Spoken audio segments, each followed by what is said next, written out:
Assalamu alaikum to another episode of Seekhle, and in today's episode we are going to learn the Millikan oil drop method. ये method आप पहले first year में पढ़कर आ चुके हैं, जो कि आपने फिज़िक्स में नहीं बल्कि केमिस्ट्री में पढ़ा है, जहाँ charge on the electron find किया था मिलिकन ने। सो आज इस टॉपिक को हमने फिज़िक्स में देखना है कि इसकी डेरिवेशन क्या है और इसकी डायग्राम क्या है। So let's get started.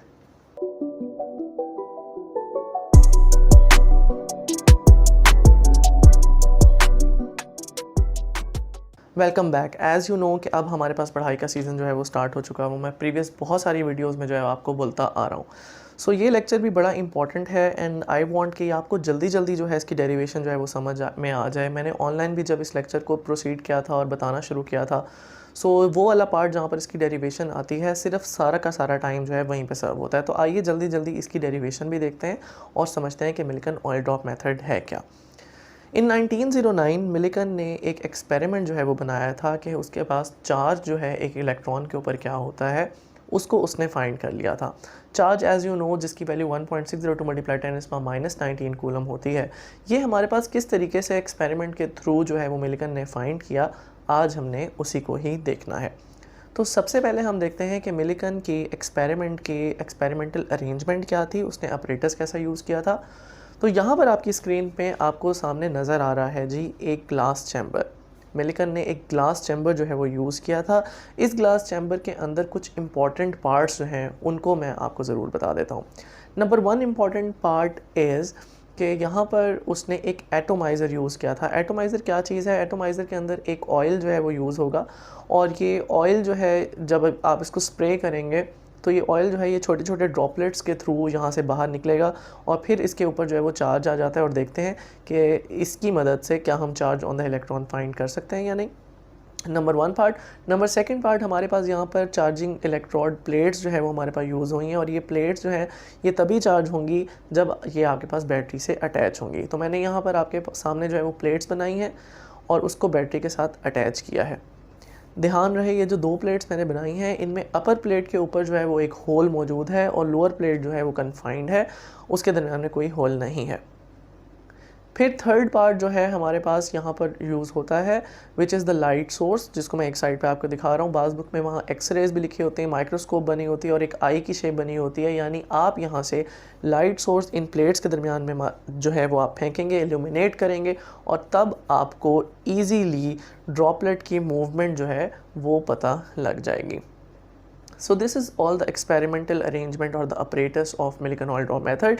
ये आपने लाजमी इसमें लिखना है और आई प्रेफर कि जब ये आपके पास एक लॉन्ग क्वेश्चन में ये तमाम चीज़ आए तो आप इसकी पॉसिबल हेडिंग्स जो हैं वो ज़रूर बनाया करें, जिसमें सबसे पहले आपने मिलिकन ऑयल ड्रॉप मेथड को डिफ़ाइन करना है, उसके बाद आपने इसकी स्कीमेटिक डायग्राम बनानी है, अरेंजमेंट बनानी है, उसके बाद थर्ड हेडिंग में आप इसके पार्ट्स जो है वो लिखेंगे। तो ये जो जितने 4-5 पार्ट्स मैंने आपको बताए हैं, आप इनकी अलग अलग हेडिंग करके अगर आप ये लिख दें तो आपके लिए ये ईजी हो जाएगा। The fourth part is the process. अब हम आ जाते हैं हमारे प्रोसेस के ऊपर कि मिलिकन का प्रोसेस किस तरीके से डिवाइस हुआ और इसमें ये क्या क्या चीज़ें बोल रहा है, ताकि आपको पता लग जाए कि चार्ज कैसे फाइंड होना है। तो प्रोसेस में सबसे पहले हम क्या करते हैं कि एटोमाइज़र के अंदर जो ऑयल मौजूद है हम इसको पंप करते हैं। जैसे ही उसने पंप किया है मिलिकन ने, ये ऑयल को इसमें से बाहर निकलेगा और ऑयल ड्रॉपलेट क्योंकि एटोमाइज़र में से बाहर निकल रहा है और एटोमाइज़र का मतलब यही है कि ये इस ऑयल ड्रॉपलेट को छोटे छोटे मिस्ट फॉर्म में जो है वो स्प्रेड कर देगा। जैसे आप परफ्यूम की बोतल से परफ्यूम यूज़ करते हैं, बॉडी स्प्रे यूज़ करते हैं, तो वो आपको मिस्ट की फॉर्म में जो है वो मिलता है, छोटे छोटे ड्रॉपलेट्स उसके मिलते हैं। सिमिलरली यहाँ पर भी आपको छोटे छोटे ड्रॉपलेट्स नज़र आ रहे हैं। And as we study in the first topic of this chapter in static electrostatics कि आपके पास जब भी दो चीज़ें आपस में रगड़ी जाती हैं, फ्रिक्शन प्रोड्यूस होती है, उसके नतीजे में स्टैटिक इलेक्ट्रिसिटी जो है वो फॉर्म में आ जाती है। आइदर आप बालों के ऊपर कंघी जो है वो फेर रहे हो या आपने बैलून को रब किया हो, उसके नतीजे में आपके पास स्टैटिक इलेक्ट्रिसिटी प्रोड्यूस होती है। तो यहाँ पर जो आपके पास ऑयल है, ये ऑयल जैसे ही आप इस एटोमाइज़र से स्प्रे करेंगे तो ये जो एटोमाइज़र की नोज़ल में से रगड़ खा के निकल रहा है, इसके ऊपर चार्ज आ जाएगा। और कौन सा चार्ज आएगा ये बुक में नहीं लिखा गया, लेकिन मैं आपको यहाँ पे बता रहा हूँ कि इसके ऊपर नेगेटिव चार्ज जो है वो आ जाएगा। अब ये नेगेटिव चार्ज पार्टिकल्स जो हैं, जो कि ऑयल ड्रॉपलेट्स हैं, ये प्लेट के अंदर जो है वो मूव करना शुरू करेंगे, क्योंकि ऊपर वाली प्लेट के अंदर जो है वो होल मौजूद है, वहाँ से वो खाली है, तो ऑयल ड्रॉपलेट नीचे आना शुरू होगा। दरमियान में मैंने एक सिंगल ड्रॉपलेट आपको यहाँ पर दिखाया है और उसी को हम स्टडी कर रहे हैं। एज ड्रॉपलेट का मैस मौजूद है, तो मैस इसका हमेशा डाउनवर्ड एक्ट करेगा, यानी इसका वेट जो है वो डाउनवर्ड एक्ट करेगा, जिसको यहाँ पर मैं शो कर रहा हूँ Fg के साथ। Fg is the force of gravity that is applied on that droplet, जिसका वेट जो है वो डाउनवर्ड एक्ट कर रहा है। इस टाइम पर जब आप अपनी प्लेट्स के ऊपर बैटरी अप्लाई करते हैं तो आपकी प्लेट्स जो हैं वो चार्ज हो जाती हैं।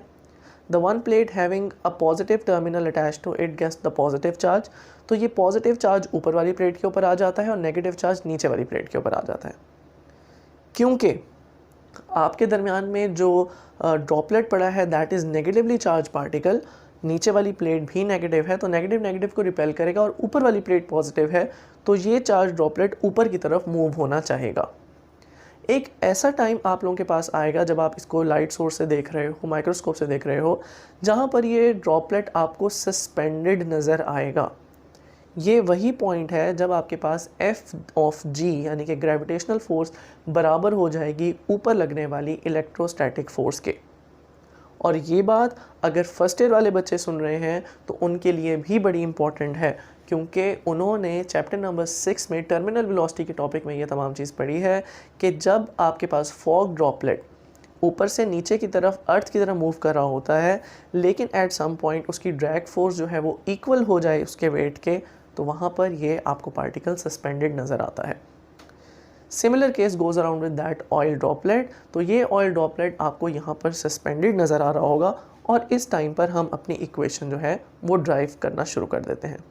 सो हमारी इक्वेशन क्या कहती है? हमारी इक्वेशन कहती है कि F of G is equal to F of E। इसको आपने अलग हेडिंग के साथ निकला है, which is the derivation. Process में आप जितनी मैंने प्रीवियस बातें बोली हैं वो आप बुक से पढ़ेंगे और प्रोसेस में लिखेंगे। सो आप F ऑफ G की वैल्यू यहाँ पे पुट करेंगे, which is equal to the weight, F is equal to ma।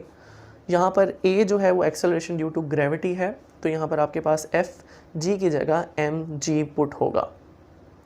और F ऑफ E आपके पास इलेक्ट्रोस्टैटिक फोर्स है, जो कि आपने प्रीवियस टॉपिक में पढ़ा है। मैं लिंक इस वीडियो का, जिस वीडियो में मैंने ये तमाम बातें की थी, उसको भी नीचे जो है वो लिंक डिस्क्रिप्शन में दे दूँगा, आपके लिए ईजी हो जाएगा। तो यहाँ पर F ऑफ E की जगह आप जो है वो पुट करेंगे QE या EQ। Q नॉट में यहाँ पर पुट नहीं कर रहा, क्योंकि चार्ज पार्टिकल जो है वो पॉइंट चार्ज या टेस्ट चार्ज नहीं है, बल्कि वो हमारे पास फॉग ड्रॉपलेट है जो कि चार्ज हो चुका है। तो प्लीज़ मेक श्योर जहाँ पर मैंने point charge and test charge का आपको डिफरेंस बताया था, वो भी वीडियो आप लोगों ने देखी हुई है। सो मेक श्योर कि आपको वो तमाम प्रीवियस बातें जो हैं वो याद रहें। अब आपके पास जो इक्वेशन है that will be equal to mg is equal to QE। यहाँ E आपने प्रीवियस टॉपिक में, जो कि मैंने आपको वर्क स्क्रीन पर लैपटॉप की समझाया था, यहाँ पर E हमारे पास पोटेंशियल ग्रेडियंट के थ्रू जो है वो इक्वल होता है V ओवर D के। So the next equation is equal to mg is equal to E की जगह आप रिप्लेस कर देंगे V over D into Q। तो यहाँ से Q आप अलग कर लें तो Q आपके पास आ जाएगा mgd over V। This is the equation जिससे हमने चार्ज जो है वो फाइंड करना है। This is the confined equation. यहाँ तक आप एक पार्ट जो है वो अपना डन करके आ चुके हैं। अब इस इक्वेशन में आपके पास मैस मौजूद है, G की वैल्यू मौजूद है, डिस्टेंस जितना मिलिकल ने उन प्लेट्स के दरमियान में रखा है वो मौजूद है, और वोल्टेज भी आपके पास मौजूद है। लेकिन मैस जो है that will be equal to किसी एक ड्रॉपलेट का, वो बराबर है 4/3 pi r cube rho, because density is equal to mass over volume. तो यहाँ पर आपके पास जो मैस है वो आपके पास डेंसिटी इंटू वॉल्यूम आ जाएगा। तो इसको मैं आपको बता रहा हूँ, वैसे ये 10th की बात है। मज़ीद यहाँ पर जो है वो कंफर्म हो गया कि किसी भी जो स्फेरिकल ऑब्जेक्ट है और उसका आपके पास जो मैस है that will equal to 4/3 pi r cube rho. ये आप पहले भी यूज़ कर चुके हैं प्रीवियस क्लासेस में, और आज भी आप इसको देख रहे हैं। तो आपने ये इक्वेशन जो है ये मैथ्स की अपने साथ रखनी है। As we know from physics chapter number 6 first year कि ये ड्रॉपलेट जब नीचे की तरफ मूव कर रहा है तो इसके ऊपर इसके वेट जो है वो ड्रैग फोर्स के बराबर हो जाएगी। So what is drag force equal to? Drag force equal to 6 pi eta R V T and that will be equal to its weight, तभी ये सस्पेंडेड होगा और आप रेडियस फाइंड कर सकेंगे। तो ये हो जाएगा 6 pi eta R V T is equal to M G. यहाँ पर आपने m की वैल्यू जो है 4/3 पाई आर क्यूब रो जो है उसको रिप्लेस करना है और आपने आर स्क्वेयर की वैल्यू जो है वो फाइंड कर लेनी है। सो मैं आपके सामने यहाँ पे पूरी डेरिवेशन जो है वो रख रहा हूँ। सो लेफ़्ट हैंड साइड पे आपके पास जो है वो 6 pi eta R V T जो है वो गिवन है एंड राइट साइड पे आपके पास एम जी है और m की जगह आपके पास 4/3 पाई आर क्यूब रो इंटू जी आ जाएगा। एक आर दूसरे आर से लेफ्ट एंड राइट साइड पे जो है वो कैंसिल हो जाएगा और आर स्क्वायर की वैल्यू आप यहाँ से निकाल लेंगे। तो ये आपके पास आर स्क्वायर की वैल्यू जो है वो सामने बनी हुई है। जब आपके पास रेडियस आ जाता है तो आप इस रेडियस को से जो है वो मैस फाइंड करने के काबिल हो जाते हैं और जब आपके पास मैस एक इलेक्ट्रॉन के ऊपर आ जाता है तो जो मेन इक्वेशन आपने ऊपर ड्राइव की थी that will be equal to Q is equal to mgd/v। तो फिर आप उसमें ये तमाम वैल्यूज़ पुट करके अपना चार्ज जो है वो फाइंड कर सकते हैं।